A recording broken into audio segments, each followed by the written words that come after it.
এই অঞ্চলৰ সকলো ৰাইজৰ এটা মৰমৰ বিহুৱা দল ৰূপজ্যোতি আঞ্চলিক বিহুৱা দল। শ্বহীদ নগৰী ঢেকিয়াজুলিৰ অন্যতম সামাজিক সাংস্কৃতিক অনুষ্ঠান ৰূপজ্যোতি আঞ্চলিক পুথিভঁৰাল, লোককলা কৃষ্টি চৰ্চা কেন্দ্ৰ আৰু ৰূপজ্যোতি আঞ্চলিক বিহুৱা দলে 50টা বৰ্ষ অতিক্ৰম কৰাত অনুষ্ঠানটিৰ কৰ্মকৰ্তাসকল একত্ৰিত হৈ ৰাইজৰ সহযোগত স্বৰ্ণ জয়ন্তী মহোৎসৱ উদযাপনৰ প্ৰস্তুতি চলাইছে।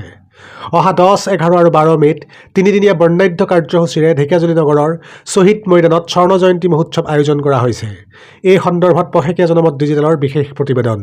1972 চনত প্ৰতিষ্ঠিত এই বিহুৱা দলে ইতিমধ্যে 50টা বসন্ত গৰকিলে আৰু এইবাৰ আমি স্বৰ্ণ জয়ন্তী মহোৎসৱ আয়োজন কৰিছোঁ বহাগৰ 27, 28, 29 বহাগত। ইতিমধ্যে আমাৰ সভাপতি ৰাতুল কুমাৰ নাথ ডাঙৰীয়া ইতিমধ্যে কৈছে।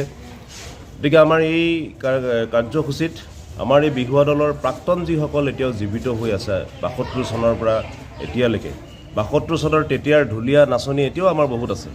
তেতিয়াৰ পৰা এতিয়ালৈকে যিসকল আছে অসমৰ বিভিন্ন প্ৰান্তত আছে, অসমৰ বাহিৰত আছে, ভাৰতবৰ্ষৰ বাহিৰত আমেৰিকাতো আছে আমাৰ প্ৰাক্তন নাচনি।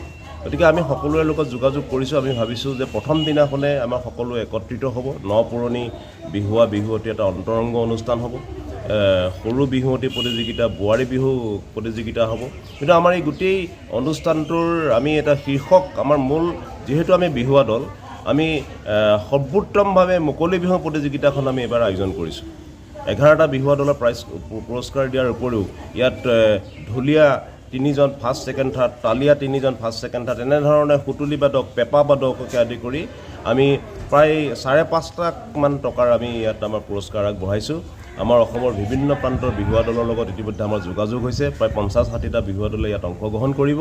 গতিকে সমগ্ৰ ঢেকিয়াজুলিবাসীৰ ৰাইজ, ইয়াত থকা সকলো দল সংগঠন সকলোৰে আমি সহযোগিতা বিচাৰিছোঁ। অসমৰ বিভিন্ন প্ৰান্তৰ ৰাইজেও এই প্ৰতিযোগিতালৈ আহিব। আমি সকলোৰে সহযোগিতা আন্তৰিকতাৰে কামনা কৰিছোঁ।